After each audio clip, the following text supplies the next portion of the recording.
Just realize everybody is here to party. Greetings and welcome, fellow bariatrists, fluoroscopists, and cross-table lateralists. I am your host, and I am not a radiology technician. Nope, I'm a technologist. I've been in this field long enough to know that just because you came into my emergency room at 2 a.m. with a chronic back pain times 6 years does not mean the x-ray should be stabbed. This is the Radiology Technologist Podcast for Rad Techs by Rad Techs. Thanks for listening. Hey, this is Ron. Thanks again for joining me on another Saturday Live Q&A. We're just going to be answering any questions that might come along. We did this last Saturday. It was a lot of fun. People just join in when they feel like it and add a question into the comment box, and I do my best to answer it. I've been trying to get my lovely wife to join in. She's in x-ray as well, but she seems to think there's other more important things to do today. Like putting groceries away and feeding our children. Feed the children. They can feed themselves. The format we've been taking is kind of going through the Facebook group because we do have a very active Facebook group. I'm adding dozens and dozens of people a day when I get a chance to hit the approval button. We do ask that you answer a few questions to kind of weed out the spammers, and there's a HIPAA question and what modality are you in, or are you a student? That's what's unique about our Facebook group. There's probably like 30 radiology Facebook groups out there, and they're used in different ways. Personally, in my opinion, there's only about 4 that are worthwhile because the rest are just full of spam. They're not moderated. The admins created them, don't care what happens on them. And we care on our group, and that is the Radiologic Technologist group. In fact, let's grab that and start the show, putting that in here. So you're welcome to join if you're in the field or if you are interested in the field. Thanks for the thumbs up, and appreciate those. And that's how we differ in our group is, I created it for students is where I started. And that's because when we were x-ray students, there wasn't a lot of stuff out there to kind of help us with what we were learning. I turned that off because the flickering was causing a flickering effect. Are you joining me? I was going to. What if I turn that one on? But as long as it doesn't send that flickering around the room. That's why I turned them off. I'm hot. So students can come here and we answer a lot of student questions. What do I need to study, or what's a good way to study, or mnemonics, things to help you remember stuff. And then let's see if I can turn the camera. That's right. And then it's also for people interested in the field because there's a lot of junk out there that gives false information about radiography and misleads people. Like that radiography is completely online, that you can just go online and that's it. When that's only half the equation. The other half is doing clinicals at a hospital or a clinic. So we're answering questions for people that are interested in the field on that Facebook group. I also have a blog. I'll give that to you. The blog has been out for 2 years, coming this March, and it answers a ton of questions. There's over 120 articles posted on that blog that are the common questions that people give us. One of the easiest ways to use that blog is to just go to the link I just posted, and there's a search bar at the top right. Plug in your words: study, clinicals, jobs, how do I pay for school, whatever, and it should lead you to an article. And if you don't find an article that meets what you're looking for, please let me know in the comment section, and I will add either a video or a blog post. And you're already on the channel. On the channel, there's probably, 60, 70, 80 videos also answering questions. So we're just really trying to put information out there for people that are interested in the world of radiography and radiology as a whole, because there's a lot of other modalities within the world of radiology. So I thought I would start off with some of the most recent questions in our Facebook group, because a lot of these questions tend to repeat themselves. This one, Crystal joined in yesterday and asked if there was a difference between nuclear medicine technologists and radiology technologists. So radiology technologist is really a broad phrase to mean anybody in the imaging department. A radiographer or a X-ray tech or a rad tech generally means somebody that just does X-rays. A nuclear medicine tech is a completely different imaging department within the world of radiology and requires a completely different school. With COVID and stuff like that, you can now do a lot of your classes online, but you still have to do, as opposed to going to a classroom setting, but you still have to do a clinical rotation. So that particular post had 9 comments, pretty much cleared it up. And that was a good newer question. I haven't seen that one because I do talk about the other modalities to some degree, but mostly focus on getting into general X-ray. The next one from someone named Robin said, I have an interview tomorrow as an imaging front desk scheduler, and I'm working on prereqs for an Associate of Science in Radiology. So I thought this would be a great way to get my foot in the door. I've done front desk and clinical in dentistry, but any advice for an imaging front desk scheduler interview? And that one actually has 12 comments on it, but what would you say? Would you have any advice for? I mean, I think having some clinical work in a medical field with dentistry is probably helpful to her because some of the wording she'll understand. But I definitely think it's a good idea. It never hurts to have your foot in the door at a hospital or something so that, once you do get your license, you can kind of just maybe transfer over to the next department. It's, you don't have to do the onboarding, maybe just a couple of things with lifting and things like that. So your onboarding, I would think would be a lot quicker. So it's never a bad idea to get your foot in the door at any hospital. And, to be honest, if we had a tech or a tech that was in school doing our front desk things, it would be so nice because you would understand, you would know what a CT is. I mean, maybe not completely, but you would understand the difference between what a CT is and what an X-ray is. And, for us at our hospital, X-rays do not need an appointment. X-rays come, they walk in. CTs, you need an appointment. MRI, you need an appointment. And sometimes our front desk girls don't understand the difference between the modalities and the differences. And so they think, oh yeah, we can squeeze you in. And oh no, we cannot, So I think it would be great. And it would be great too, because now if you do work as a front desk scheduling for us, then you understand those girls as well. And you'll get a rapport with them and what they do and what they deal with. And I always think that when we understand other people's jobs, we can relate better and they're more willing to listen to us and stuff, because I don't know how many times I'll go to somebody and go, hey, this is wrong. Can you fix it for me? Or can you do this or that? And they're like, well, how do I do that? And I'm like, my Epic looks 500 times different than your Epic. So that's your job. I don't know how to do that. You don't know how to do that. So if you understood that and knew how to do that, and when you went to go ask questions and get things done, you could relate better. And I think they would listen, and you just have a better rapport. So it's never a bad idea to learn more about the other people that work with you that do a different job for you. It's very symbiotic. Yeah. Because if they don't know what they're doing, it makes our job harder, and vice versa. Right. But the more you walk a mile in someone else's shoes, the more you understand. Because it's really easy to dismiss other people's jobs if you don't know the extent that they do. Like an X-ray, oftentimes people outside our field tend to say we're button pushers, or anybody could do our job. They have no idea we go to just as much school as a nurse does. Or just as much, actually more school than a respiratory therapist. Or they don't understand positioning. They don't understand that, yeah, I do click a button, but at the same time, when I'm doing my lateral knee, sometimes I got to do that a few times because it's not correct. I can shoot a lateral knee and be like, okay, whatever. But, if we're good techs, we want to do our best. We shoot it a couple times and we want to get the best X-ray possible. So it's, yeah. That could be a frustrating thing. We either got to get you something to sit on, or we got to lower the camera. I am 6'2", and she's about 5'6" and 5'5". Yeah. So this is reality, but I'd rather we be equal if we could.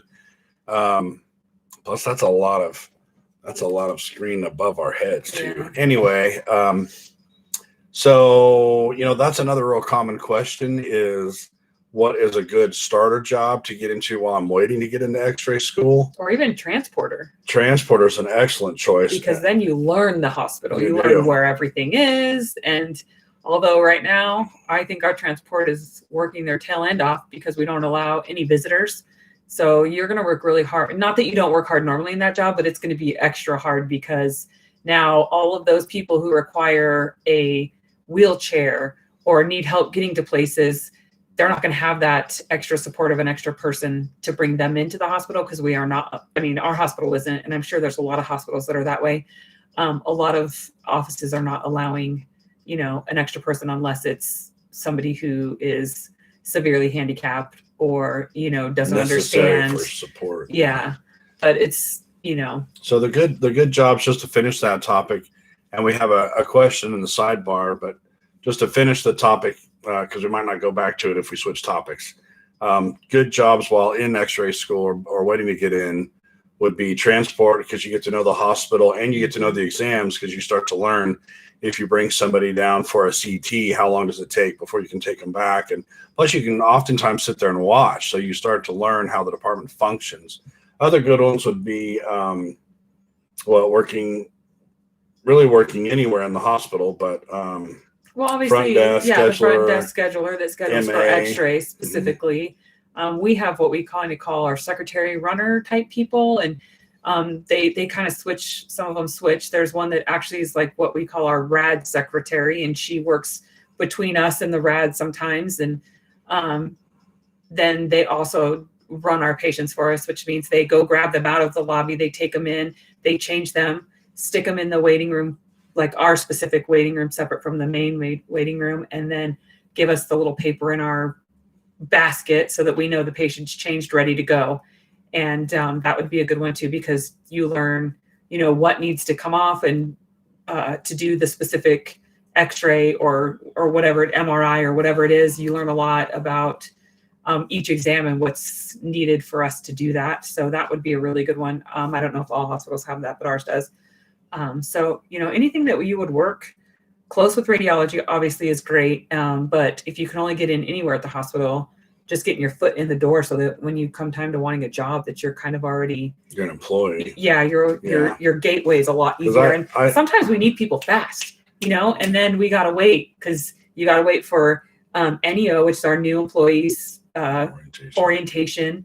And, sometimes that's once a month or whatever it is. Now I know it's more for COVID, but then you've got to go through that 2 weeks before you can even start. And sometimes it takes 2 weeks before you can even get into that. And so if you've already done all that, it's great for us because then we can get you working a lot faster. So I started in the lab and worked in the lab for a long time. And lab is a good place too, because at our hospital anyway, you don't have to be certified or go to school. They do on-the-job training. So it'll probably depend on where you live on what is required, but in Idaho, that's not required. And it doesn't give you exact insight into radiology like transport or working in the department would, but it still gets your foot in the door and you start learning about medicine, and that as overall helps. And if you want to go into something further than x-ray, you already have that training because, CT, they start IVs, MRI, they start IVs.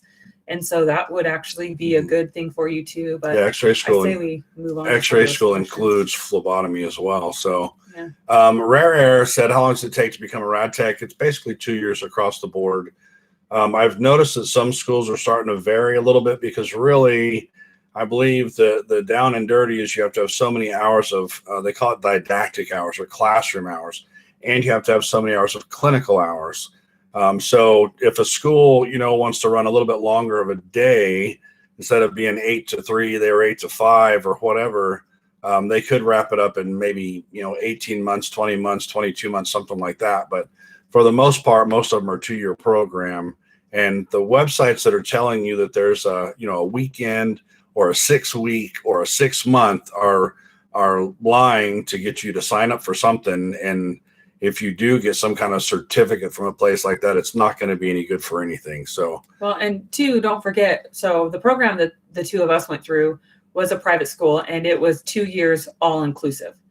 I know that the college here, which is a community college, a 2-year college, it requires that you have prereqs. So it requires the English and the math and all those prerequisites so that when you come out, you have your associates, because all they mostly do in the schooling part is the x-ray side of it, or, you know, the radiography side of it. So it depends on your program. So sometimes those programs maybe take you 3 years because you need all those prerequisites before you can get in, or even longer, depending on how long it takes you to get through those prereqs. But the program itself is typically, like you said, a 2-year program. Mm-hmm. And I've got articles again on the blog about all that. I've got stuff about my very first video talked about every modality being gateways or doorways from general x-ray into all the other modalities. Lonnie says, do you think it's a good idea to study ahead of time once accepted to the program? I'm already learning so much about mass and KVP and the inverse square law and identifying chest x-rays. It doesn't hurt. You understand that stuff, because those were some hard things for me to understand until you get in there and start doing it. Maybe you've already had exposure to that, so you understand it. My husband was in it, but still for me, reading that stuff, I am not necessarily, I read it, I understand it kind of a person. She means I did it first. I went through school first, and then she went through the same program. And so for me, once I got into my clinicals, I would say my knowledge jumped exponentially because I understand by doing. Yeah, that's how I learned. So not that we didn't do in class, because we did. We had, you know, the x-ray machine. We didn't actually expose at our school. We did a few times, but not, you know, not for the most part. And so for me, I really struggled with understanding KV and mass and how exactly it worked until I got into school. So if you understand all that, heck yeah, it's never a bad idea to get a jump start and understand it, because then once you get to class, you have real questions. When you don't understand something, you can ask the question to the teacher instead of like trying to take it all in and not understanding it and knowing you're going to have questions, but you just are trying to understand it in the first place. So heck yeah, I would say if you understand it, there's never it's never a bad idea to start studying before. And just be careful that you're studying the correct things and it's the right information. And in a way, a lot of things, like I'm comfortable posting radiography quizzes because some things are never going to change. Yes, technology is going to change, where I learned on film and then it went to CR and now DR, but anatomy is never going to change. Yep, anatomy. The inverse square law, physics are never going to change. Medical terminology. Never going to change. Thing. I don't know what school you're looking into. Some schools require that before. Mine was obviously in my program because, like I said, mine was all inclusive. So I think that it just depends. You know, I'm not the best of a reader. Big words, things like that are a little more difficult for me. So but I also think that a lot of people that I know, especially students, young students, knowing my teenage girls who took some medical terminology in high school through the college, they think, oh, medical terminology, no big deal. I'm going to breeze right through this class. Well, a lot of times they don't. They throw so many words at you so fast. It's Latin. And sometimes the word doesn't make sense to what it's actually the meaning of it is. And so I think that might be a class sometimes that take people by surprise. So if you could study medical terminology, I think that's a great one, as well as anatomy, because learning the bones are the bones, you know, and then that'll just help solidify it once you get to class. Those are things that are in math that are a little bit easier to understand. And for me, it was anyway, in my opinion, on your own without actually going and doing, because those are just different, you know, whereas the KV to me and the mass and stuff like that, I think, and again, that's for me, I understood it better once I got in there and started doing it and, you know, understood that, you know, how to double it and all those kinds of things. Once you have that patient that, oh, this is a bigger patient, we need to double it because we need to penetrate that person. Yeah, and some of the link that I put twice, because I can't see the full link on the screen, so I wasn't sure I was giving you the right one. But the link I gave you, Lonnie, was the how to study for the ART boards. And you can actually go through there, and I list all the different categories that are covered. And you can see the categories like patient care, that's never going to change. And the link right there is to my resources that'll show you the anatomy study guides I've built and the classroom quizzes. So you can go to the classroom quizzes link, which is right here. And for example, if you scroll down to radiographic pathology, there's 80 questions that you could learn right there that will be very similar to what you're going to have on your test, because it doesn't change. The same with my 5 positioning 1 quizzes and the 2 positioning 2 quizzes and the sectional anatomy quizzes. That's never going to change.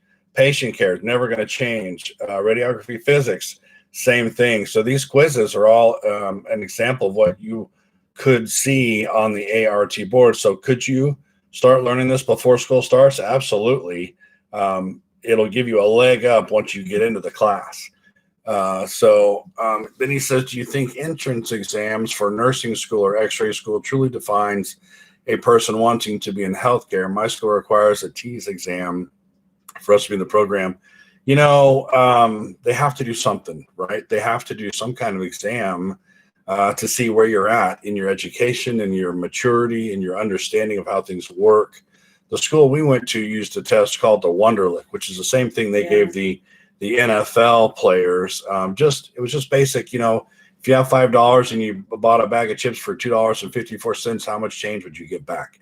It was common sense type stuff to make sure you had some kind of formal education, but it wasn't anything. Plus, all the quizzes were pretty much posted on the internet. So as long as you did your due diligence and Googled it and looked them up and studied those tests, you pretty much knew what was on the tests. So the TEAS exam and things like that are all just ways for them to kind of filter you out. So you look at these schools. Well, I was looking it up because I wanted to know what the TEAS test was. Even when I went to school. It says it judges a student's readiness for enrollment in a healthcare-related college program. Right. So you look at any average school, if they allow 12 students in, they're probably going to get 50 to 100 applicants. So they've got to figure out a way to weed those out and figure out who they're going to let in, because the schools are graded based on how their graduates do. If they let a bunch of people in and they all fail, then the school looks really bad, not just from the perspective of the community, but from the government, which they may get some kind of financial backing from. So they want to pick the best of the best. And then, you know, that's why it's also, people say, I'm having a hard time finding a job after graduating. Well, the school should be helping you with that, because that's another thing they're graded on. If their students are graduating and can't find jobs, then the state will lower the amount of students they can graduate, because they could be saturating the market. At the same time, when you're looking for a job, you have to remember your clinicals are, so it depends on how your clinicals work. The kids here, they do 3 different clinicals. Where I was, it was 2. So basically for us, it was an 8-month interview. If they don't like you, they're not going to hire you. So you do anything and everything you can to look good, to work hard, to do all that at your clinicals, so that when you graduate, they want to hire you. So to kind of go back to Lonnie's question, I don't think exams are a good way to measure anybody's intellect, personality. I think it's just a way that humans try to quantify different things, because I've known people that I had one in my class, went all the way through to the end, passed all the tests that needed to be passed for school, and never passed the ART boards because they just were horrible test takers. They would panic and freak out and freeze and second guess themselves. And well, so you're saying that they're charging $143 to go take that test. It could be a way of making money. I'm not sure. Our program did not charge for the tests to apply for the program. It was just like a precursor to being able to apply. It was part of our point system. And basically, you know, for classes that you took, you had points. For your age, you had points. Your Wonderlic, you got points. And so there was just a point system. And basically, you were just trying to get the most amount of points as you could. So unfortunately, yeah, we didn't have to pay, thankfully. And I know the college here doesn't charge. Yeah, it could be a way to make money. I don't know. You could always check out the school too. There's different places you can go. You need to make sure that they're ART certified by the ASRT. Sure. And you can kind of do your due diligence. I think I have a post on that too about how to investigate a school. You can go to my blog and type in Knoxville, for example. I've got a review. Students sometimes after they graduate will send me a review and I'll post it. It's anonymous, so that nobody, goes back and retaliates on them. But I like to share reviews from people that have actually gone there, because then you get firsthand knowledge on what happens at that school. There's this. I thought there was a program about checking out the school, because you can look at what their test scores are, what their pass-fail rate is, what their graduating class does as far as passing the ART boards. Are you pointing to that one? Yeah. What's She's talking about Pima. That's Pima is actually where we both went. That's sonography. We went in Mesa. He went to ultrasound or sonography school at Chandler. Was it Chandler Gilbert or Mesa? Ultrasound was Gateway. Gateway. So he went to Gateway Community College. You know, it was a decent program. I don't know about the new sonography program. They didn't have one at the time when we were there. So which one? Where's Pima in Phoenix at? Pima was in Mesa and Tucson when we were there. Oh. So that must be a new campus. I've got a review of Pima on this YouTube channel for sure. Actually, I think it's just a video. It's not a blog post. I'll find it here and link it to you. So I think that, I think everybody has their own experiences at Pima. For me, it was good. I had a really good experience. I liked my teachers. I had some different teachers at the point of when I went in than when he did.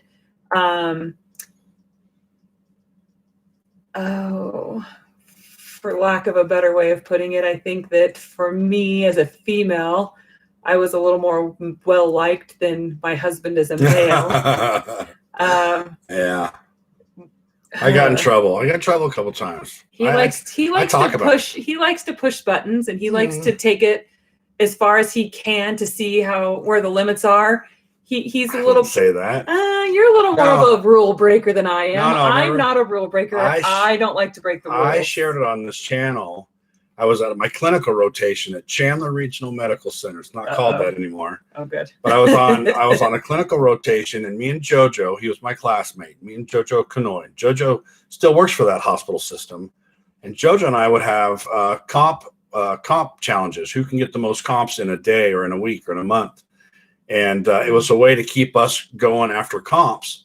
And we would both get a foot, and he'd go first and he'd put it up there. These were films back in the day. I think maybe they weren't films, but his images would be up there, and the supervisor would say, that's great, and sign him off. And then I'd put mine up there, and he'd say, oh, you clipped a little bit of soft tissue. I'm not going to allow that.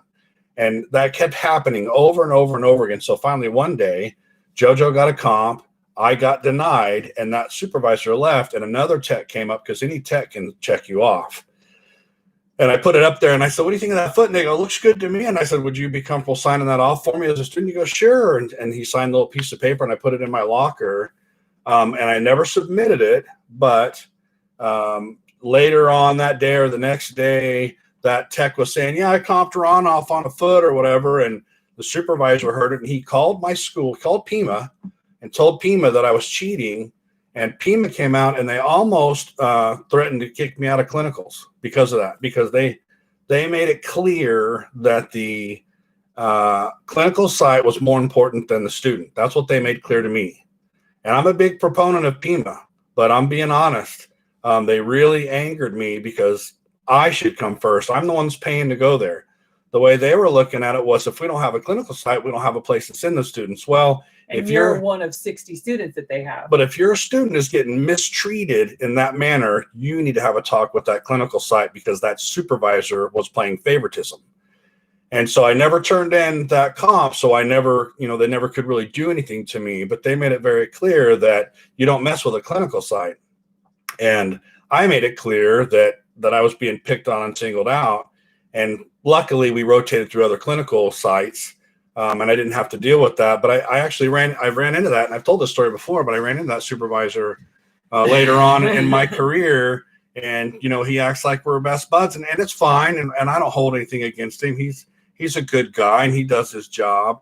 But as a student, you have to be careful, because you will be pushed around, and you'll be told to go clean the room while we do the real work or whatever. And you've got to have a good relationship with your clinical instructor at the school and make sure they understand what's going on at your clinical site, because those old days of hazing are not permitted anymore. You take a stand and you tell them to knock it off. And I will tell you, so going to Pima as well, Pima is very much so, don't lose us our clinical sites, because there's a lot of schools in Arizona and clinical sites are very important. If you don't have them, you don't have a school. So Pima is very big on, you do your job, you do what you need to do, you clean the rooms, you do whatever they say, because our clinical sites are very important. And then coming here and working, being the tech and having these students come in, that it's like, these students don't do this and they don't do that, and you don't make them do this and they can't do this and they can't do that, and they don't hold and they don't do this. And I'm like, they can't be in the room when what? you're exposing. They can't. If I'm holding, they can't expose. I'm like, are you kidding? Like, it wasn't even a question. You go hold that kid, because I've been doing this job for 10 years and I have enough radiation. You haven't had any.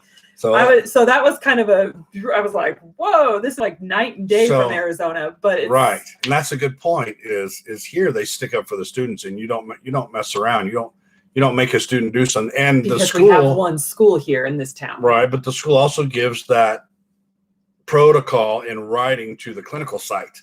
Our students don't hold patients for you. Our students are not to be in the room when you're exposing, and the school makes it very clear, so you don't have those shenanigans going on. But to kind of round out the Pima question, both of us went to Pima, and so did my stepdad, and we all we paid a pretty penny to go there because it's a private school, and there's other videos I've got on when that's a good idea, and it has everything to do with how fast you can get in and out of the school, because public schools usually have a 3-year wait. Pima doesn't. You can get in and out. Although when he went to sonography school, I will say that he's like, I was just applying to X-ray school, trying to get in. And he's like, well, I went ahead and applied to ultrasound school at Gateway, but they have a huge waiting list. I'm not going to get in. No big deal, blah, blah, blah. That's ultrasound. Yeah, ultrasound. Well, that's what she was asking about, was ultrasound. Yeah, and so all of a sudden he calls and he's like, well, I got into ultrasound school. You haven't gone into school yet, so I'm just going to go ahead and take it. They had lost their waiting list, and they were just taking whoever they had. Waiting list. They lost. So he was on some list that they happened to find. I don't know what happened, but he happened to be the one, and he got in literally like weeks after applying. So don't ever hesitate to apply because they have a waiting list, because you never know what's going to happen. But also, if you don't want to wait, apply to both. Just see what happens. Maybe by the time it happens, you'll get into Gateway and it'll be a lot cheaper. So don't ever not get put on that waiting list, because you never know what's going to happen. And I didn't have all the requirements to even get into the ultrasound program, so I didn't think that I would get in. But I thought, why not try? I was lacking one class to have the requirements, and because they lost the waiting list, they needed people to fill the next class. So they made me sign a contract saying, if you will finish this class before the end of the ultrasound program, you'll be fine. And I actually got accepted, being shy of one class. So it just goes to show you that if you want something, try for it. Like people always say, well, I wanted to do, like we've both seen this in X-ray. I was going to do what you do, but I have a family, but I have to work full time, but I can't afford it. I have bills to pay. And we had all that, and we overcame all that. And I have posts and videos about how to deal with that. If you want it, you can go get it. So real quick, I'm going to skip one question. I'm sorry, but I'm going to go to hers where it says, does Pima allow you to pick your clinicals? So the way it worked for us is we got to pick our top 3 choices, but then they chose. So I said, that's different than what I had. I said, I want one of these 3 places. And they kind of just pulled you in and said, this is where we put you. So my first rotation, I did not get any of the choices that I picked. I wasn't given a choice. I was just told to where I was going to go. And that kind of sucked. Then my second rotation, I asked for a level 1 trauma, and I did get that, but I did have to go to a second shift rotation, which was okay. But I kind of didn't get any of my choices first or second round. So I'm not sure if they still do it that way or how they do it, but the way it was for me is I got to say, hey, this is what I would like. And some people did get their choices. I was unfortunately not one of the favorites, so I obviously didn't get what I really wanted, but I did get a level 1 trauma, and I got to do the county hospital there, which was an amazing rotation. Let me back up a little bit, because the first thing you have to do is figure out what you want for your clinical rotations. And a lot of students don't think about that. They just think I have clinical rotations and I'll find out where they're going to be when they tell me what they are. So I just posted a link to a video I did on how to choose your clinical rotations, because it's going to depend. You actually have different things to consider. I want to do my clinical rotations on the weekend so I could work during the week. Some people only want their trauma ones because they want to learn all the, or they're the adrenaline junkies, so they want to stay in the action. Some people have different needs for what they want, and so you need to research. Like I advise, I believe in that video, you can actually call the X-ray school, talk to a counselor, and say, I mean, you can ask all those questions. I want to know how many of your students pass. I want to know how many of your students pass the ART. I want to know how many you accept.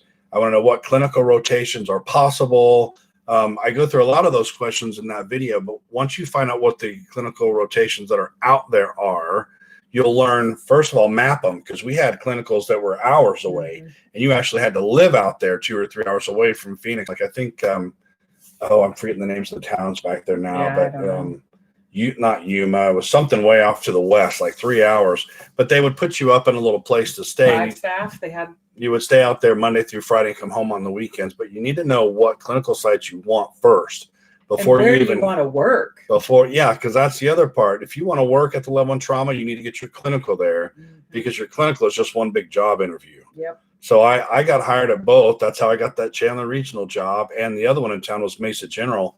I got both of those because I did my clinical rotations there. We need to go back to Rachel's. Well, I just wanted to make sure, because a lot of people, they talk about clinicals, but they don't understand the importance of the clinicals and thinking about that in advance. So we answered Fish about Pima. Yeah. I recommend Gateway for ultrasound. I recommend you always go to public if you can, because it's under $10,000. When I went to X-ray in 2003, it was $18,000. By the time she got there 4 or 5 years later, it was about $30,000. So it's even higher now. Every X-ray school is going to teach you the same thing. They may do it differently. Some may suck. Some may be really good. But they all have to teach the same thing in order to be ASRT accredited, or by the Joint Commission accredited. Because we're all taking the same test. They're all taking the same test. And so if you can go to a cheaper one, go to a cheaper one. There's no reason to pay $50,000 to go to a private unless it's a 3-year wait or whatever. Because if you can get in and out quick, you can make bigger money faster than you would have if you'd waited the 3 years. And depending on what you can get paid for, if you have grants and stuff like that, then doesn't really matter.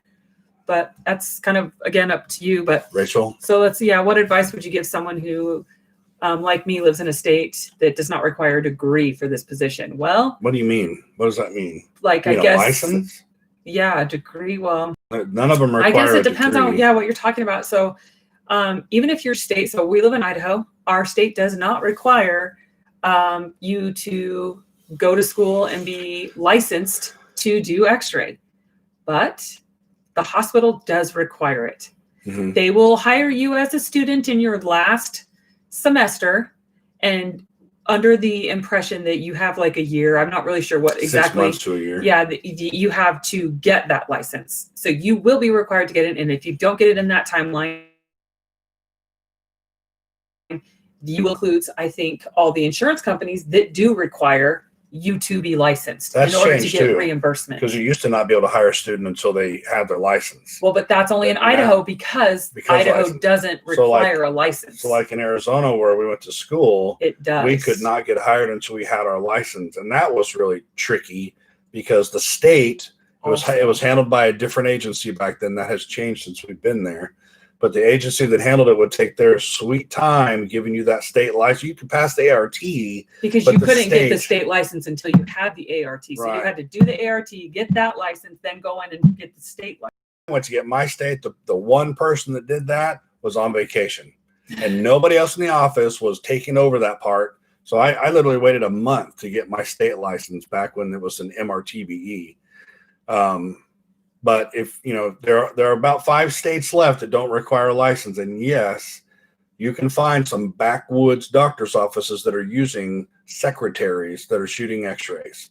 We have urgent cares here in Twin Falls that are using either students or just non-licensed students people that have just started school that haven't even done positioning yet. So, and you can definitely tell a difference. So also keep in mind, when I get those x-rays that have come over from those places, we look at those and we go, oh my gosh, are you kidding me? Do you want your name on those? I had a fractured clavicle on a kid. He's probably 6 or 7. I had a clavicle with 5 film. Which should only be 2 films. Right, should only be 2. And it should just be an AP and an axial. And I had an image that was up here. It was black, meaning there was no anatomy in it at all. I had another one down here that showed ribs. I had one that was actually here, but it was moved out a little too far, but you could still see the fracture. Yeah. So out of these 5 images that this non-licensed person took, only one was valuable, and it wasn't even completely correct. And all that was enough for that clinic to say, oh, there is something wrong. Let's send them to a place that does real x-rays and get it done correctly. But now that kid got x-rayed twice, got twice the dose that was unnecessary. 3 times, because it took them 5 to get those x-rays. And that's what we've been trying to tell the House legislature here is you need to pass a bill. And they've been trying to get a bill passed here for literally 30 years. And they don't care. So there's that. But we will tell you that insurance companies will not reimburse. So I guess it's all about going and looking and seeing what your hospital requires. If they don't require it, then I don't know. But I will tell you that if you have technologists that do have it, they probably, I don't know. Because like I said, Idaho does not require it, but our hospital definitely does. But we do have some smaller ones that don't. But if you are looking to get into it, know that if you start out at one of those clinics and you take these really bad x-rays, we will judge you. I'm not going to lie. Just go get your license. Yeah. I was just then you can go anywhere. Then you're not limited to where you go. So I think a license is important. Just to tell Fish, when I went to Pima, they wrote all the names of the clinicals up on the blackboard and put all our names into a hat. Mm-hmm. And we would get called one at a time to come up and pull a name out of or they would pull a name out of the hat. And that person would go to the front of the room and initial next to their 2 clinical choices. Because I think we got 2 each or something like that. And so if your name got picked right away and you knew what you wanted, and that's where that research comes in handy, because me and JoJo, we researched it ahead of time, so we knew exactly where we wanted to go. So once we finally got called, mine weren't even touched, and he was at one of mine, and he went to I think another level in trauma or something. But we pretty much got what we wanted because we checked it out in advance, and it went by random drawing. So unless you were the last 2 people drawn out of a class of 15 or whatever, those guys pretty much got the left of Kingman. One of them was in Kingman, which was like, I think 3 hours away. So now she's asking, or fishbowl. I'm not sure if that's a he or she. Sorry. Fish potato. I thought it said fishbowl. I just assumed fish potato. It says, would it be bad to enroll straight out of high school? Heck no. You know what? Why not? Enroll right out of high school, because guess what? You're young and you'll start making decent money right out of the gate. And then you have so much time and opportunity to move up. So here's my mistake. My mistake was I was raised that if you had a degree, you didn't have to worry about anything, that the money would just be falling on your head. And so I went to Pima Medical Institute and got into the, I took the entry exam to see if I could get into the phlebotomy program, because I was working on my bachelor's degree at Arizona State, but I didn't have the degree yet and I needed something to make money. So I took Pima's entrance exam, and they came in the room and said, you qualify for our phlebotomy program, but you also qualify for our x-ray program. Would you rather do something like that? And I said, no. It's more important that I finished my degree at Arizona State. So I'll just stick with what I had planned. And I did. And I was actually in phlebotomy for about 10 years. And I could kick him, because it would have been nice to have a husband that was already an x-ray when I married him. But yeah, I mean, that's the point, is I could have started 10 years earlier had I chosen the x-ray route first. And it doesn't matter if it never matters if you have a degree, unless you're going to go into management in the field of radiology. Yeah. But that's the thing is you're young. You may want to go into management. So heck yeah, go get your x-ray license. Yeah. Get that first, and then maybe work through, because I think Pima has like a bridge program where you can go get your bachelor's. A lot of them do now. Yeah, go for it. Because then you go and do it a couple years and you're like, hey, yeah, I do want to do management. You can go on to management. You can go, heck yeah, no, I don't want to do management. I want to do ultrasound, or I want to do MRI. And you've got plenty of time to learn those extra other modalities and move up. So yeah, just know that, the average, I don't even know what the average age is. Doesn't matter. I was in Doesn't my 30s, I believe, and we had young kids. I had people older than me. There is all different ages in these classes, but know that in Pima, anyway, when I went there, you got points on how old you were. So if you're coming right out of high school, guess what? You don't get any points. Just for that as a one 30-year-old, got a couple points, 75, older, got so many points, 50 to 60. Well, I don't know. You know what I'm saying? It was over 50 well, at one point. the older I'm getting, 75 just doesn't sound that old anymore. I'm sorry. But yeah, so age will get you points. Your age, if you're right out of high school, will not get you any points. But so what? If you need extra points, hey, go take an anatomy class. Go take a medical terminology class. All those classes will gain you extra points to get into that class. I got extra points. Not sure if they're letting you do it anymore because of everything going on in the world today, but I got to go and observe. What is it called? Shadow. I got to go shadow my, I guess for lack of a better word, stepdad at his job, Tom. Oh. Father-in-law. Stepfather-in-law. Yeah. Okay. At his job, to make sure it's what I wanted to do because I wasn't sure I wanted to do it. Does that read the right way? No. I figured while you were talking, I'd put this on. Make sure you guys hit the thumbs up for us. So, just look at all the things that you can to get extra points being young, because you won't have any give me points that we had as older people. But yeah, no, I think straight out of high school is the best choice because, man, it opens your world. You'll come out of high school having a really good job and opportunity to move up since you are so young. So there are some other. I'm gonna go check on the kids. Other questions. Okay. Other questions on the Facebook group. There's been an increasing amount of questions about nuclear medicine lately. I'm not sure why, but nuclear medicine is a modality within imaging, and it is a 2-year program. It is its own school. So when I went, you had to be an X-ray tech, a licensed X-ray tech, to get accepted into the nuclear medicine program.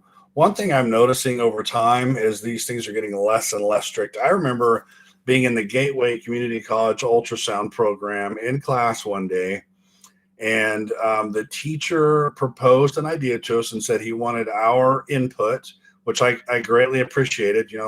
Most of the time administration just shoves it down your throat and it is what it is. But this particular program director, shout out to Brian Dodd, who runs the Gateway Community College ultrasound program, rock star of an administrator, dude does ultrasounds. He knows what he's doing. Just don't get him started on string physics. I'd just say, leave it at that. But he came and he said, how would you guys feel if the school was to let students into the class who did not have the requirements that you did? Meaning, to get in, we had to be one of 5 ancillary degrees. You could be an X-ray tech, a respiratory therapist, a nurse, a physical therapist, or something else. Maybe it was nuke med to get into the ultrasound program. And he came to us and said there was this big movement at the time for people that had been doing ultrasounds for 10, 20 years, but never went to a formal school. There was a movement to try and let those people just go take the board exams and become certified if they could pass. And we were kind of opposed to that, just to be honest. We all felt like we had to do it. Why should they get grandfathered in? Plus, there really is no way to make sure they know what they need to know just because they've been doing a job for 10 years. They didn't have the classical education around everything like we were getting. So as a class, we voted no. We don't think it would be fair to let some people into our class and kind of pick up where we started that were not licensed in any way. And so nuclear medicine was the same way. Nuclear medicine required one of those 5 things to get into it. And I think a lot of that's changing. I think they're, especially with COVID, where they moved a lot of classes online, and they are just making the requirements just a tad bit easier. at least for getting into the program. They're not loosening the requirements on the exams. The board exams are still just as hard as they've ever been. But there's been a lot of questions about nuclear medicine lately. So, if you're interested in nuclear medicine, I would say shadow a local hospital if you can. Talk to some local nuke med techs and ask them about their job. Investigate and see if it's what you like. And if you can get into that without being a rad tech first, go for it. Because there are some schools now for ultrasound that let you in straight off the street. You don't have to. And in Phoenix, I don't know if who was it, Lonnie? Somebody was asked, or Fish Potato. It was Sanford Brown, I think, was taking echo students right off the street. And if you're thinking about ultrasound, you should be thinking about echo, because that's a part of ultrasound, and it makes more money than a regular ultrasound tech. So check out echo sonography as well. But I see that AK Fax is on and wants to ask some questions. Feel free to post them in the comments section, and I'll be happy to answer them. And Lonnie's let it be known that he's a Packers fan.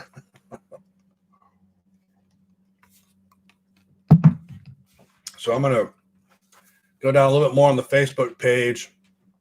One thing that I posted here recently that's beneficial to students and even newer techs is how to deal with abusive patients, because you're going to get them, depending on where you work, could be frequently. If you are in a hospital with an emergency room, you'll get your ETOH, which is means alcohol.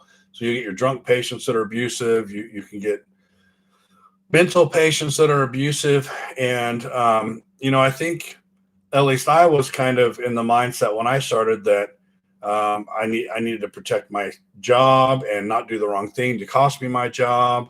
And, got to be careful to treat the patient the right way, or I might lose my job. But the purpose of this post, I think I can grab the link for you too. The purpose of this post is to teach you that you do not have to put up with that garbage. Yeah, that's not going to work. Let's try it this way. Whoops. Oh, I don't like all that tail end on there. Let's see if we can cut that short. There it is. Facebook attaches all this garbage to every link that you don't need. This should get you to that video. But it's completely within your right as a tech. If somebody cusses at you, swears or threatens you, or even swings at you, I would not hesitate to turn right back around, go right back to the ER doc and say, I'm refusing to give service to that patient. You can call me when he calms down or when you sedate him, and go back to your department. There is nothing in any employee rule book that says you have to be swung at or accept being cursed at by a patient. Your health and safety come first, and you won't hear that in your onboarding in your hospital or clinic job. There's not going to become a time in that new employee orientation where your HR person is going to say, by the way, if one of our angry drunk patients takes a swing at you, go ahead and just walk off and don't worry about it. They won't even address it. So you need to go tell your attending physician or your boss, whatever, say, I went to do a chest x-ray on the patient in 5, and he tried to spit at me, or he said he was going to punch me in the face, or he called me an XX bleep bleep curse word, and I'm not going to tolerate that. It makes me fearful for my safety or my well-being, and I'm not going to do the x-ray. And that is totally within your bounds as a licensed radiographer. So anyway, I put that video out there just to kind of show you the different scenarios, what to do in the different scenarios. That's usually one of the favorited videos that I've got, because nobody talks about that in x-ray school or in new hire orientation. Nobody tells you what to do when somebody's being a jackwagon and you're there by yourself, especially if you're working the night shift and you're having to deal with somebody. Let's see. Did anybody add anything? Lonnie, what would it be like to x-ray a famous person? Let's say I had to radiograph Aaron Rodgers' collarbone.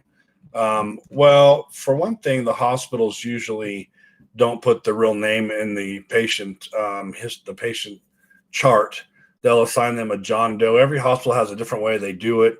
They may use different nouns or different months or different whatever.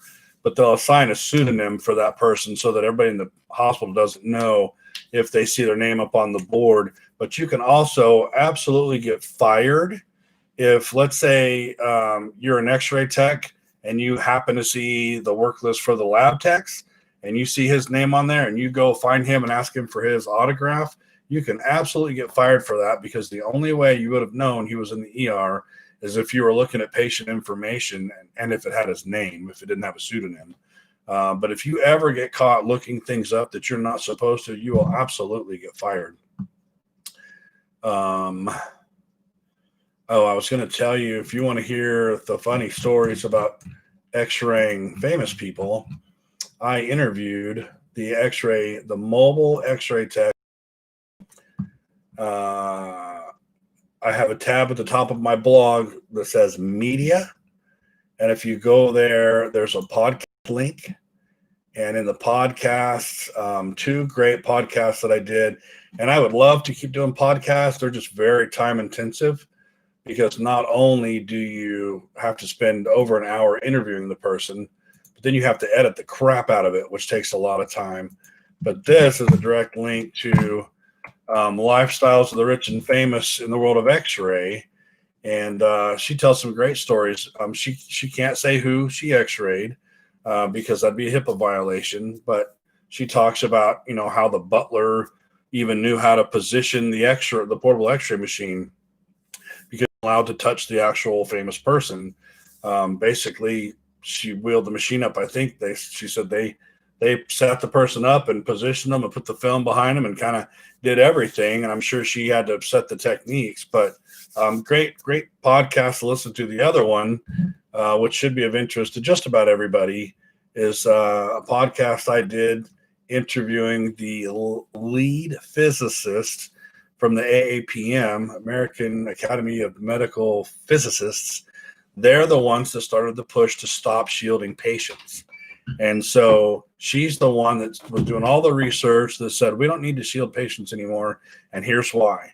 And she got the ACR, American College of Radiologists, on board with her. And they both came out and said, yep, we don't need to do this anymore. And then it got to the tech level and we all went, wait a minute, time out. That's all we've ever been trained, is you have to shield every patient every time. So it caused a big uproar. But if you listen to the podcast, you'll understand where they're coming from, because it really does make sense that we're basically at the point with technology that in the last 30 years, the amount of energy coming out of these x-ray machines is about 96% less than it used to be 30 years ago. So we've already reduced the amount of energy coming out of these things, tremendously. And then you add to that when you put a shield over the gonad area, say you're doing a hip and you put a gonad shield over there, our smart machines now detect that lead and they think that it's a density like a bone. So they increase the output. They increase the kV that it's putting out.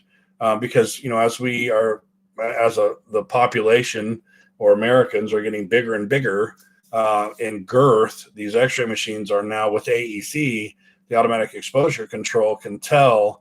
I linked to the podcast right there. It's in the comment section. But the AEC can tell it's hitting a fat patient, and it increases the kV.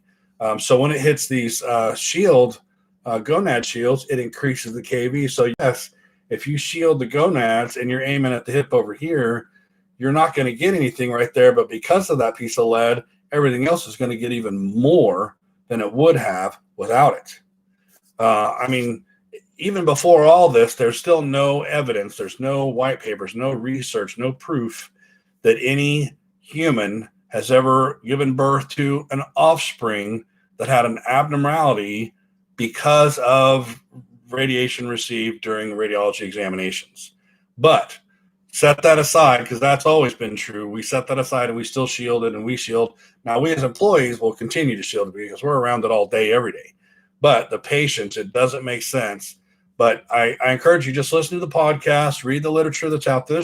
There's already hospitals that have stopped shielding, and they've put out the policies that say why they've stopped shielding. It's already happening. So if you're one of those techs that says, I don't care because we've always done it, we're always going to do it, you really got to get past that mentality, because you're already seeing the the career field, move on. And if you're still hanging back, you're going, I don't care what the science says. I don't care what everybody else is doing. I was taught this way, so I'm going to keep doing it. You're gonna outmode yourself. You're gonna get left behind. You have to, in this field of science and technology, you have to stay with what's going on. I mean, that's like saying, I don't want your CR and your DR. I already know how to shoot images on film and how to develop it. So you just do your thing and I'm happy doing my thing. Well, images are better on digital, obviously. Why would you stay on film? You've got to stay up with the time. So enough of the soapbox there. Where are we at? I'm studying, looks like Bachelor of Science Radiology in India. What specializations are there in masters? The only masters I know in America, because that's all I know is America, is an MSRS, Master of Science in Radiologic Science. And there are several schools that offer that. I have one of those. I have an MSRS from Weber State. You can check that out there. Here, link, leave the podcast link. Yep, I linked to that. About to do paper on this subject. Oh, well, there you go, brother. I've got an article on it. I can find that for you too, man. But that podcast is an hour that you can link, and you can put me down as a source. You can put my the radiologictechnologist.com as a source, because I have scientific papers linked all over this thing. But what did I call it? To shield or not to shield is what I called that blog post. So yep, right here. Let me give you that one. So that link, to shield or not to shield. I got the article for you, and then you got the interview from the head physicist. So that should be a lot for you to go on. Now, if you guys ever have a paper or project, or if you need to interview somebody from the field, just hit me up. I've been doing those for the last 6 months, just answering questions that people do as part of an interview to turn in for their projects. I'm happy to help. The subject makes my professors very angry. Yeah, that because they're old school. Same one with the local guy here. He asked me about it one day, kind of caught me off guard. I was every RadTech week, I go to the local schools and I take pizza and I answer any questions they have. And right in front of the class, he goes, what do you think about this no shielding thing? And I started laying it all out. And he tried to get all into the physics and tried to shut me down. And I said, look, why don't you guys just go read the papers for yourself? I like the guy. He's too brilliant in the world of radiography. He can't talk about radiography unless he gets down to the molecular level. And I just don't work that way, man. I got my iceberg is full of penguins. If I got to learn something new, I got to kick a penguin off to let the new penguin on. That's how a radiologist once explained it to me. Every new thing you got to learn is like a penguin, and your brain's like an iceberg. And there's only so much room on that iceberg for penguins. So if you have to learn something new, you got to kick off an old penguin, which means you're forgetting something. And I'm not going to memorize all this molecular physics stuff in the world of radiography. So his main point, that radiologist, was write stuff down. If you can write it down and follow away, do that. That way you don't have to sacrifice a penguin. Where are we at? Yeah, Baphomet, anything you need, brother, let me know. The subject makes my, yep. Fish, would you say these 2-year programs are better than earning a bachelor's in a university in a totally unrelated field? I'm not sure what you mean. You can get a bachelor's in x-ray. It's just a little bit longer. You don't need a bachelor's in the world of x-ray unless you're going to go into management. If you just want to go into x-ray, just go to a 2-year x-ray program, get your associates, and be done. Because with that alone, when you're working as an x-ray tech, then you can cross-train into CT and cross-train into MRI and cross-train into IR. Or you can go back to school and learn nuke med and then cross-train into PET, or go back to school and learn ultrasound and then cross-train into echo and then cross-train into pediatric echo. You can learn mammography on the job, DEXA scanning on the job. The only thing you need to get started is that 2-year associates. I got a bunch of degrees because I'm an idiot. I like school for some. I have this love-hate relationship with school. When I'm in school, I can't wait till I get out. But when I'm out, I feel like I'm not doing something, like there's something missing. So luckily, I'm at the end of the road now. Finally, I only have the rest of this semester and next semester, and I'm done for good. So, Lorenzo Jones, Fish, you said in a totally unrelated field. Let me warn everybody out there. Let me give you a little piece of advice that I learned from a good friend of mine named Scott Berry, and that is you should always have a backup plan. We all went to X-ray school, and I met Scott. Scott was a policeman, and he got into X-ray school. And I got tons of stories about Scott. When we used to go comp shopping for Scott, that's where you go down to the ER and you say, "Hey doc, my buddy Scott needs a mandible comp, and you got a guy that got his face pounded in a fist fight. Don't you think that guy could use a mandible?" And of course, the doctor won't order anything that's not necessary, but maybe he was going to order facial bones only, but maybe he does need to evaluate the TMJ joint or the mandible. And so we'd go comp shopping for Scott a lot. And that became kind of like hunting.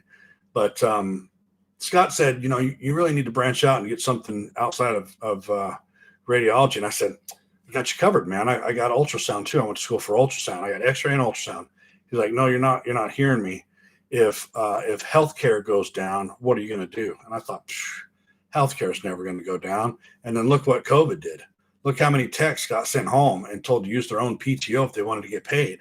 Where maybe if I had had a career in another field, I would have been spared. I could have gone and done that in the meantime. And that's what Scott was doing. He was a cop, and he got his X-ray license. So if he ran into problems with being a cop, he could be an X-ray. Like all the stuff the past couple of years before COVID, really pounding on cops, saying all cops were bad, defund the police and all that stuff.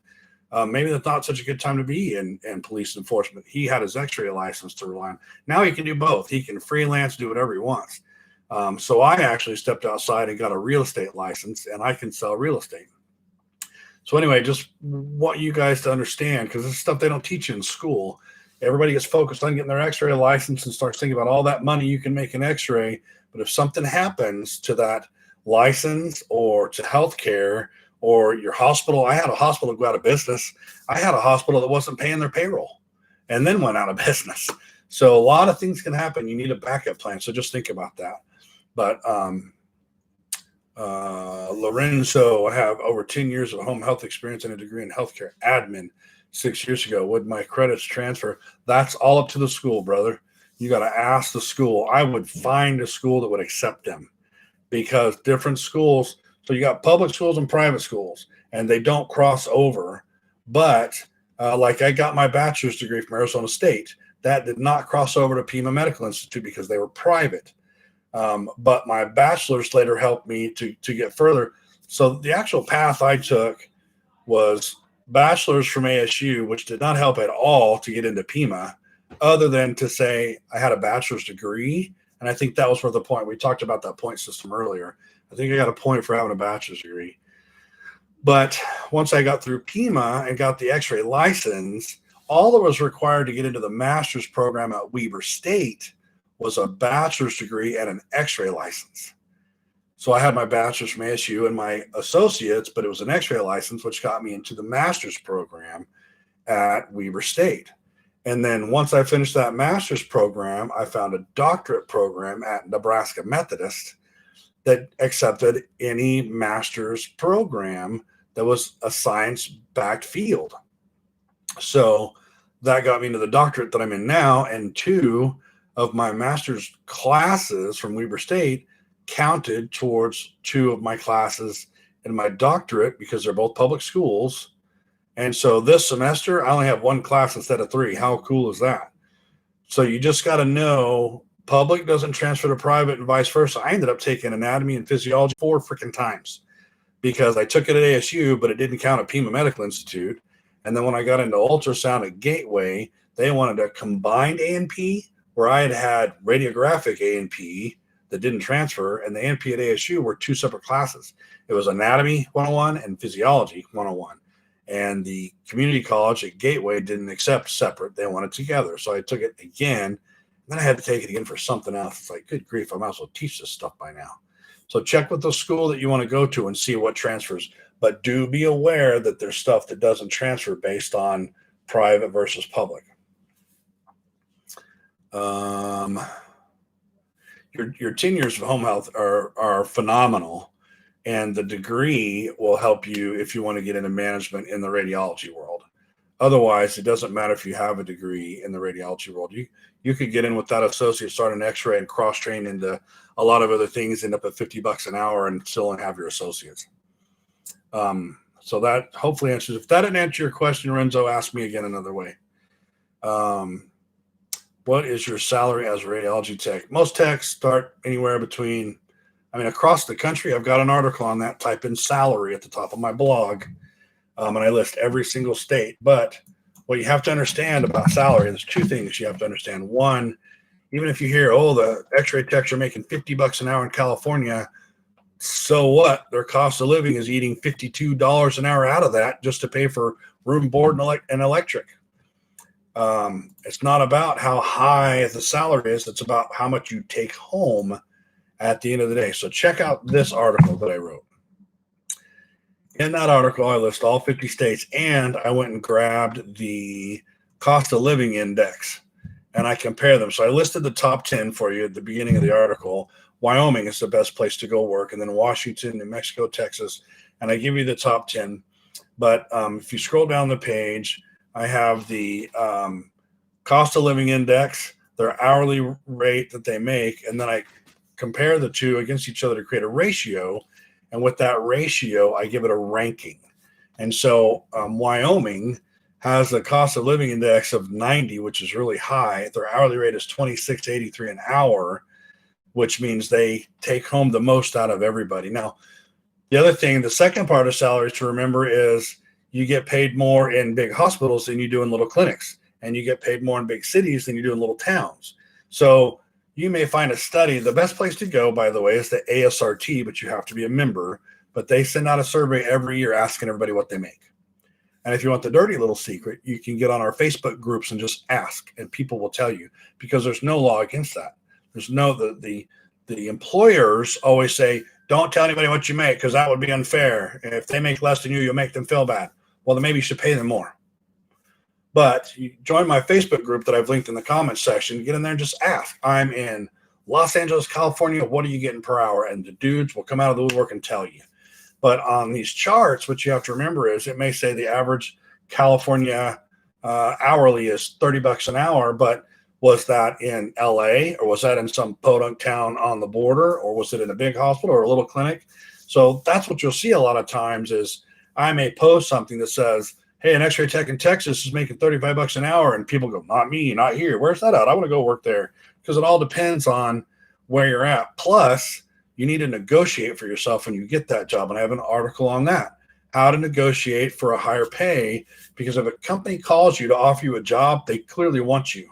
You don't ever need to take that first offer. You always counter offer, and I have a whole article about how to do that. Where are we at? Rip the Penguins. Phantom Camaro. I like the sound of that. I'm currently in school to be a rad tech, and I would like to know if I should get an associate or bachelor's. Well, you're going to get tired of hearing me say this, but let me go get that article for you. Let's see. It might be a YouTube video. Let's see what we got. Here's one. There's one for you, Camaro. I think the other one was a YouTube video. Let's see if anything. If you go to the channel on YouTube, there's a search feature there. If I type in bachelor, if I can spell right, there, bachelor's degree in radiography. Does the science background help? I had that question once. Associates versus bachelor's for a rad tech program. Let's just link you to that one. So to give you a summary, though, I'm in school and I'd like to know if I should get associates or bachelor's. So the bachelor's only matters if you want to go into management, or if, like me, I've just always wanted to be Dr. Jones. Ever since I was a kid and I saw Indiana Jones, I always wanted to be Dr. Jones. So I have, and I've been told my whole career, why are you going for your master's? It's not going to make you any more money as a tech. Yeah, so that's not what I wanted. I want to be a doctor. I want to be called Dr. Jones. And and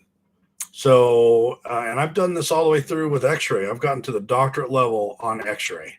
So you don't need it unless you either want to get into management or you just want it. That's the straightforward answer. Bathomec, it's unfortunate that our students don't get vaccination priority when we're still pretty much in the thick of it. Yeah, wouldn't worry too much about that, brother. I won't get into the politics with you, but my wife, it was the only x-ray tech in the triage area for a 220 bed hospital, which means she x-rayed all the suspected COVID patients and she hasn't gotten it yet. And how long we've been in this thing? 9 months. Now we've been taking our own supplements, but we have not had the shot and we have not had a problem. And we have 6 daughters and me, and none of us have had it. And one of my daughters home care. So I'm not saying, I'm just saying I'm not taking that vaccine, and neither is my wife. And that's her choice. I'm not telling her not to take it. It's just, I don't want to get into it on here. That's not what this channel's for, but anyway, let's just move past that one. I get you. I feel you. You guys, frontliners, x-ray, and that's what I like about that video. If you've ever seen that video, they finally interviewed an x-ray person and said, tell us about what it's like to be on the front line. And I went, wow, they recognize us as, because it's always doctors and nurses, right? Check that one out. That's my favorite video. They should protect the frontline people. We should have as much PPE as we need. And we should be, I've got a huge, 10,000 word article about burnout. And you can believe that's all a part of the burnout. But there's a great burnout article you guys should read because it's going to hit you all. It's going to hit all of you. You're going to get burnout as students and as techs at some point. And I list 13 different ways that can burn you out. And for each way that I list, I give you 2 ways to fix it. So check that out and make sure you take care of yourself when it comes to PPE and COVID, and do whatever you need to do to make yourself feel better. Get the shot, don't get the shot, but just make sure you're washing your hands, wearing your PPE, wiping all your stuff down, following all the protocols.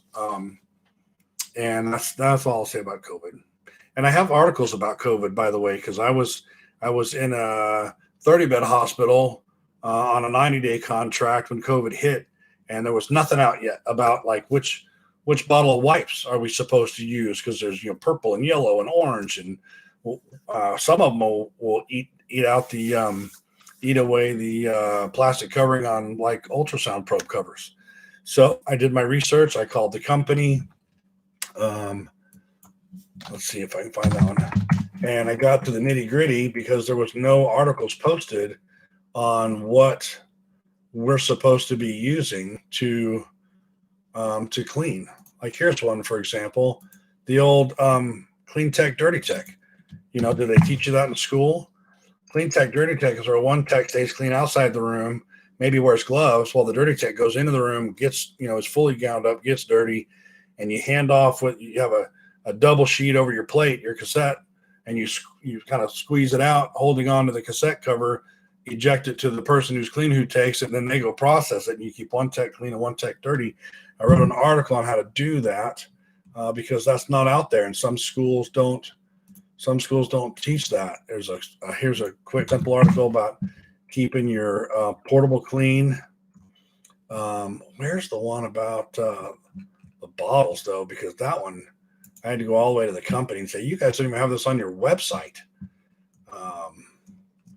Oh wait, maybe that's the Clean Tech Dirty Tech. I don't know, did I give you the wrong one? There's Clean Tech Dirty Tech and CT anyway. How to don and doff, did they thought they should have, but there's that.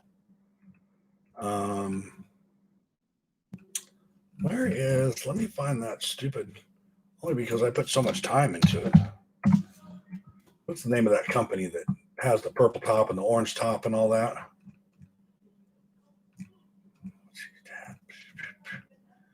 I don't even know now. I'll find it later. Or if you need to know which wipes to use, there it is, Sani Cloth. How funny, Mike Tyson meme out there for that. Sani Cloth is coming to town. Anyway, there's the Sani Cloth. So where are we at?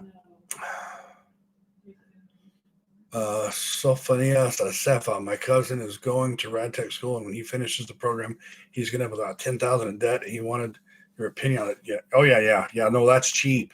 That's cheap, brother. That is cheap. Even I don't even know if you can get it for that anymore these days. I mean, I guess if they're in one now, good for them. So look at it this way, and I have an article about this, but look at it this way. Let's say you're making $10 an hour washing windows, whatever it is you're doing, working at McDonald's, whatever it is. If you go to X-ray school and in 2 years come out making $22 an hour, and that's a whole nother topic because you're talking base pay. $22 an hour is the base pay.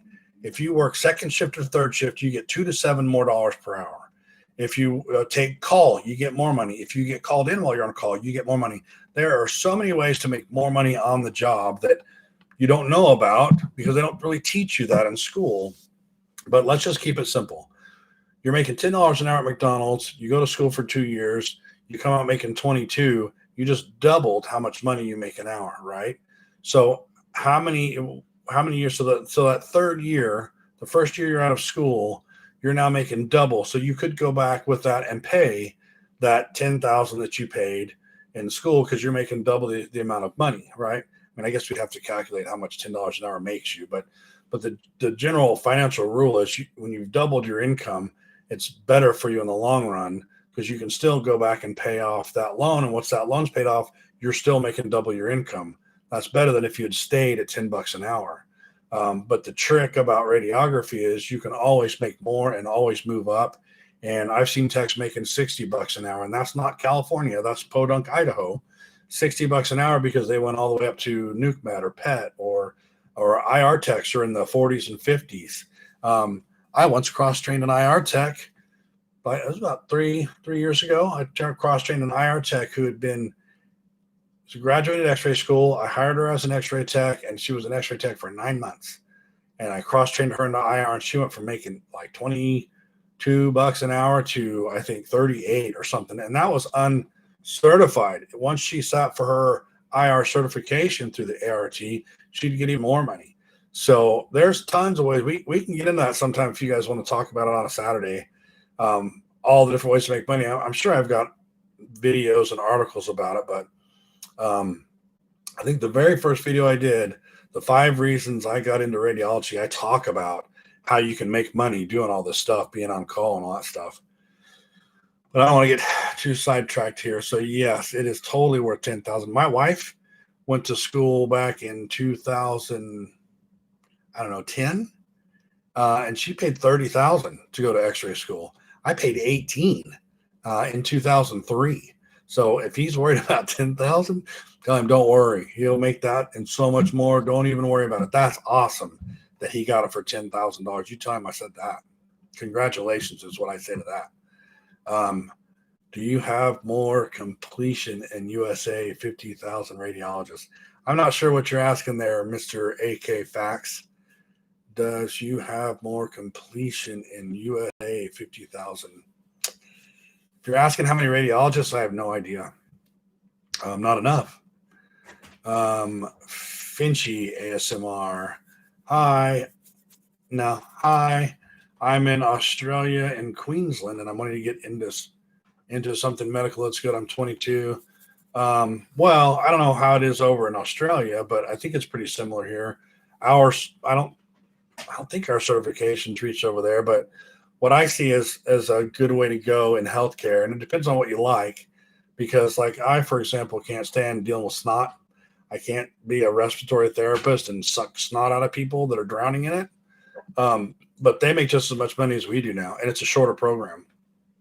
They typically are 16 months for respiratory therapy, but you have to be willing to hear all that gurgling stuff.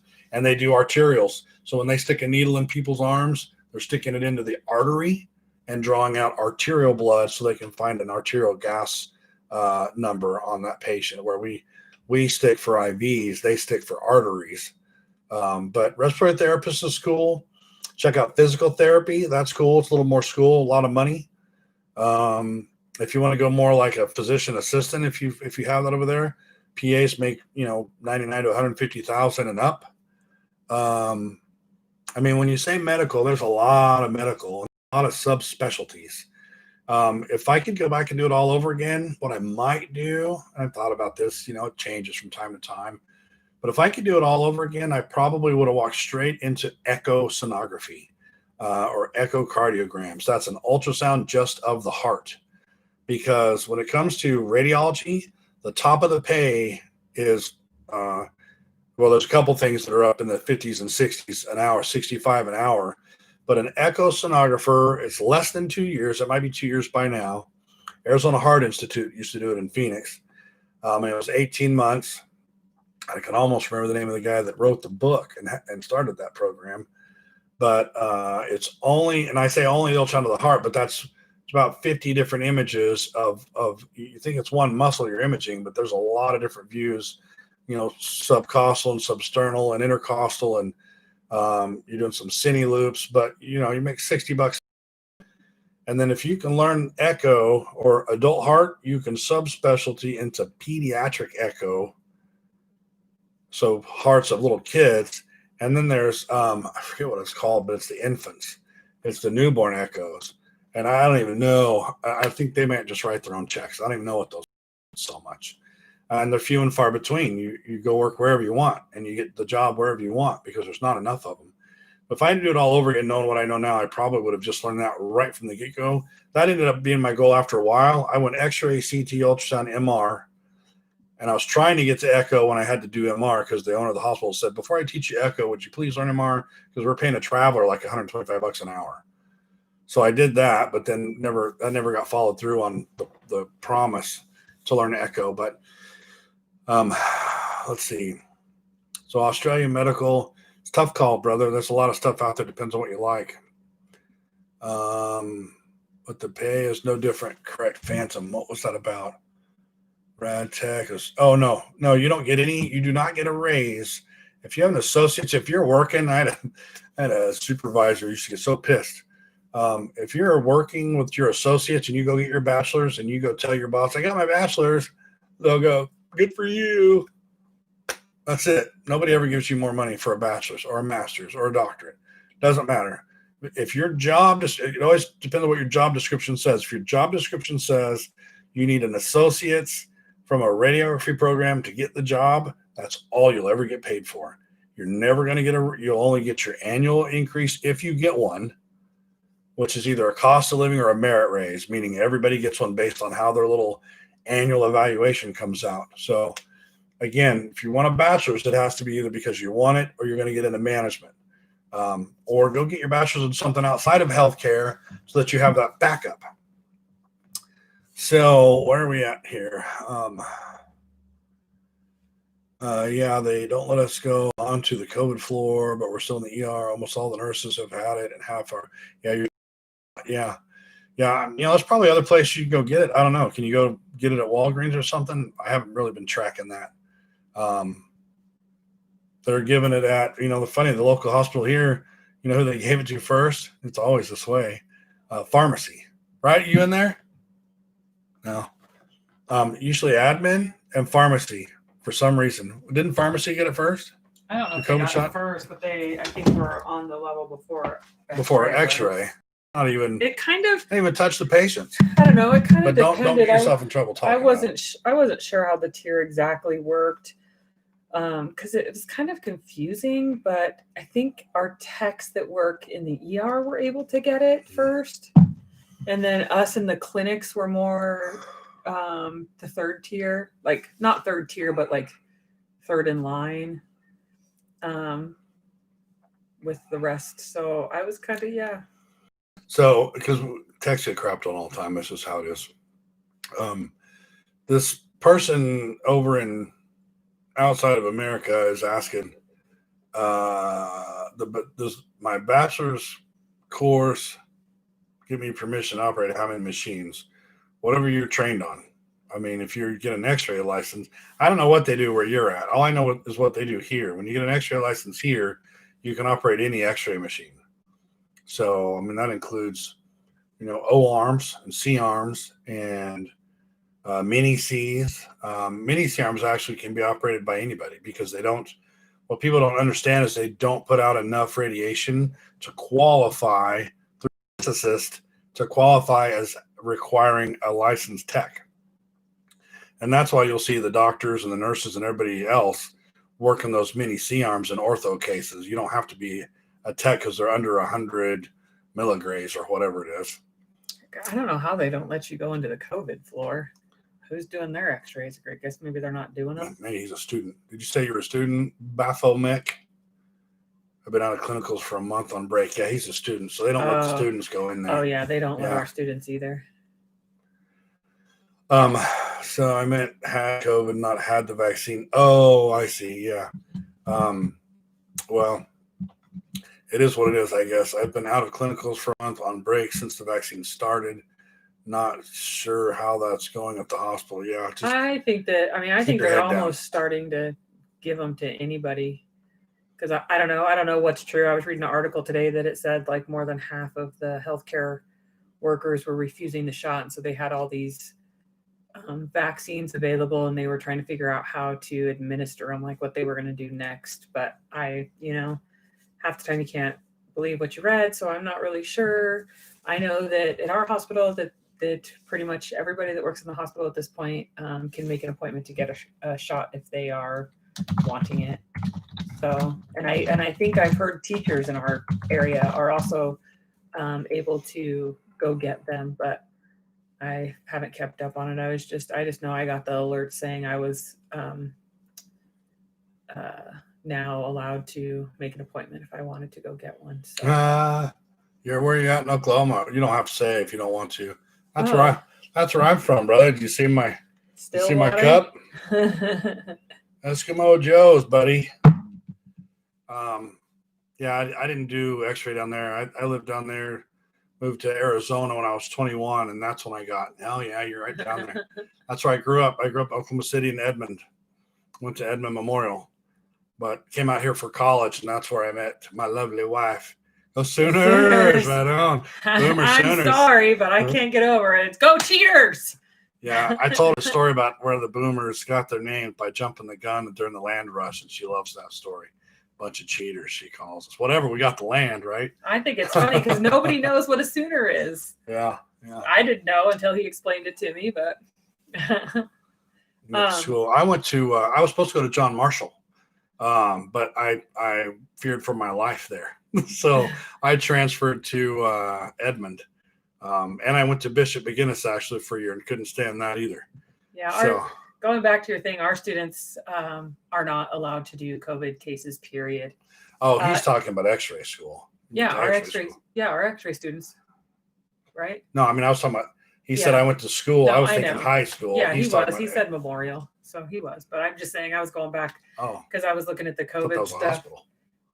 Oh, Memorial? I don't know. Memorial might be a hospital. Oh, it's he's talking about Memorial, Edmond Memorial. I think that's what he's talking about.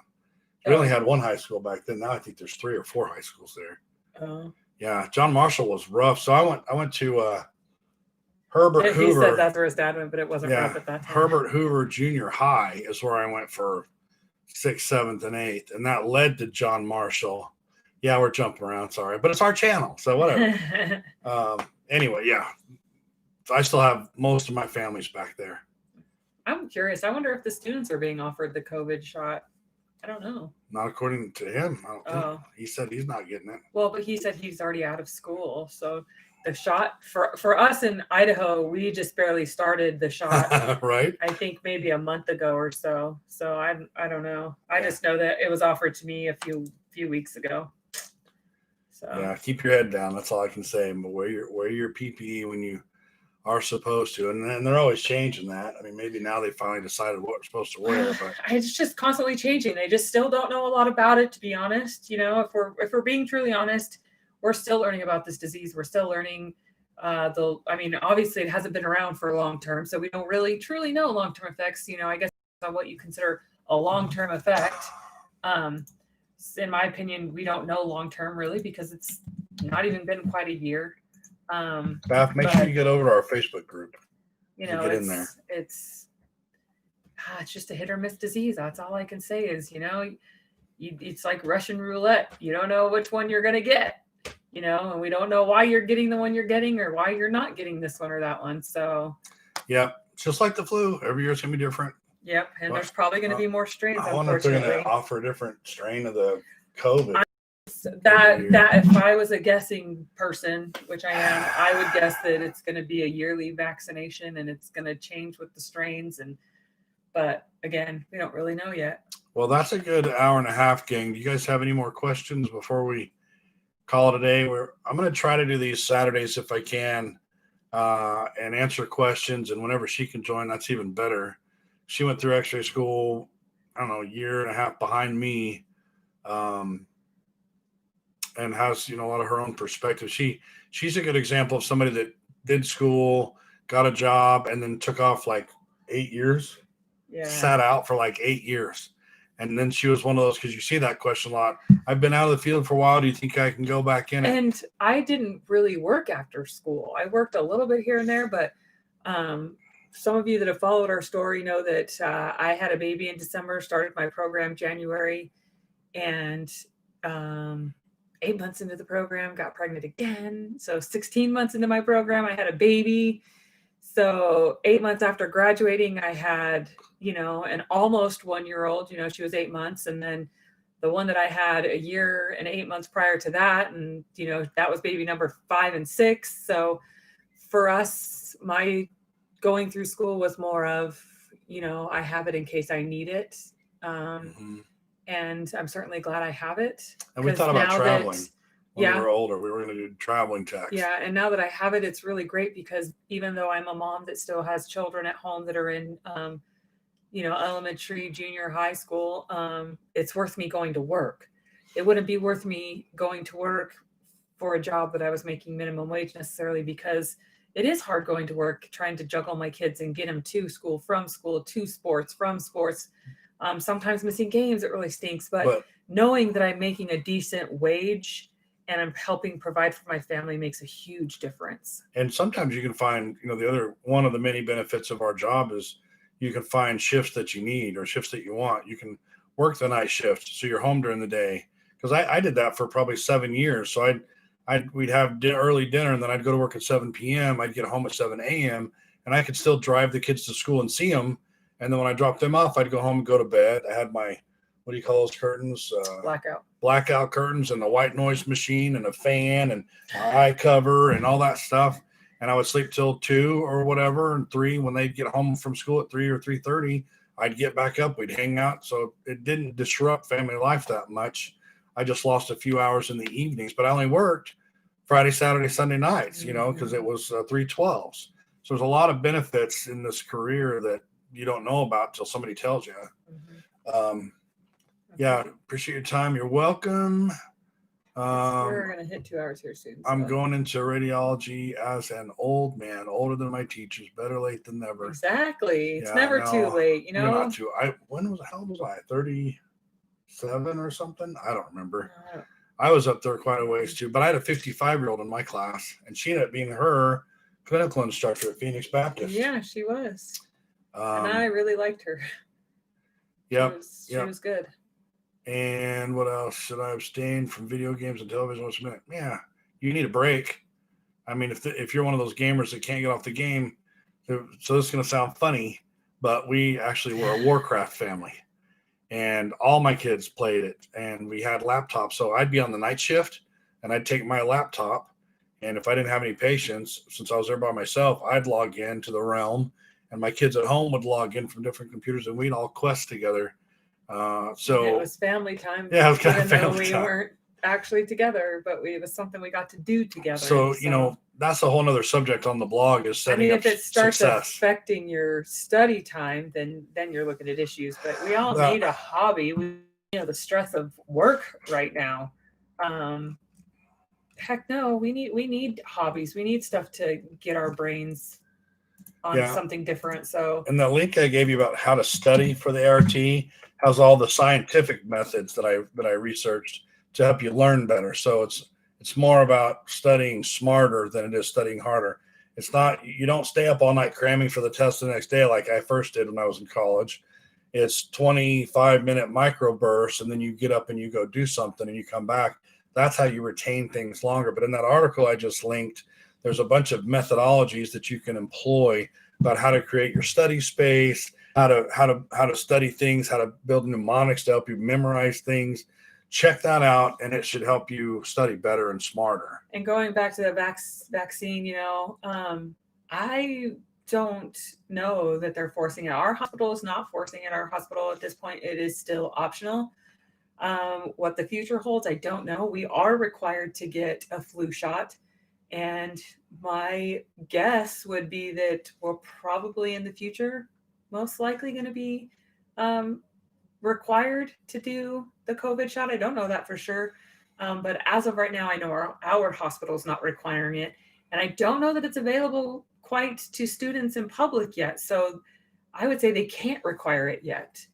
Yeah, but they did make us get the flu shot. But the flu shot is definitely required. So yes, vaccines are required Yeah. in the hospitals, in the program. There are certain vaccines that are required. But as far as the COVID one, I don't know if you're being specific or not, but the COVID one, I don't know yet because it's not mandatory yet. And for Omar, we don't know what the school programs are. Do you know if the local one's making the kids get it? Is it available? It's not available to the public. So I would say they can't yet. Yeah. I would say no. That would be my guess because it's not, at least here in Idaho, it's not readily available to the public. And I would think a student would be considered public, especially when you just start, if you're not doing clinicals yet. So Omar Zesti's saying it is available to the students in his or her program, and that the vaccine is not required at the hospital. Mm.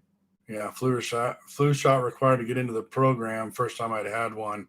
I still think, you're talking about comp shopping and working the system. I still think the best route, I probably shouldn't say it, but the best route is find a doc that you like and just get him to sign off that you got one. No, don't. Because I wouldn't get a shot if I didn't have to. I don't think they should make you get a shot. That goes against, it's your body, and they shouldn't make you do something to your body. Don't. But if I could have done that, that's what I would have done. See, that's what I was talking about. He likes to skirt the system, and I'm not a rule breaker. I just like to protect myself. That's all. Well, yeah. Okay. Well, I would say just get the flu shot. Just do what you're told if that's what you want. And be It's a sick for small 3 price. days and be miserable for 3 days No, afterwards. You're not necessarily going to get sick. I don't get sick when I get it. All right. If there's no more questions, that's a pretty good session. Hour and 42. Yeah. Anytime. If we're not on here, shoot me an email. I think on my blog, there's a link at the top for a contact us page. Click that. It'll take you to a contact form, and you can send an email to us. But definitely check out the blog. I linked you on that. Check out the YouTube channel. Again, over 200 questions between the two have been answered. Lots of stories about what happens during the day and on the night shift and all that stuff. And we'll catch you guys next time around. Thanks for joining in.